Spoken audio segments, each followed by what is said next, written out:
बहुत ही दर्द भरा सैड सॉन्ग आ रहा है खेसारी लाल यादव जी का। जी हाँ दोस्तों, मैं सोनिया वेलकम करती हूँ आप सभी का अपने न्यूज़ चैनल लियो न्यूज़ में। तो आज जो अपडेट मैं लेके आई हूँ वो है खेसारी लाल यादव जी की। तो मैं अपील करूँगी खेसारी लाल यादव जी के जितने भी फैंस हैं वो लोग हमारे वीडियो को लाइक करें, शेयर करें, कमेंट करें और हाँ दोस्तों, सब्सक्राइब करना तो बिल्कुल मत भूलिए।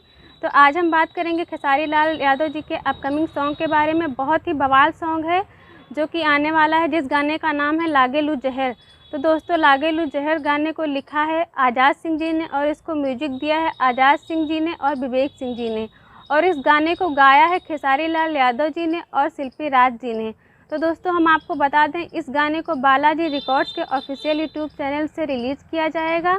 तो दोस्तों, अगर आपको हमारी ये वीडियो पसंद आई हो तो प्लीज़ हमारे इस चैनल को लाइक करिए, सब्सक्राइब करिए और कमेंट करिए हमारे इस वीडियो पे, और हमारे चैनल को सब्सक्राइब करना तो बिल्कुल मत भूलिए ताकि हम भोजपुरी की हर अपडेट आप तक सबसे पहले पहुंचा सकें। तो दोस्तों, फिर मिलते हैं किसी नई न्यूज़ के साथ। तब तक के लिए आप सभी लोगों का बहुत बहुत धन्यवाद दोस्तों।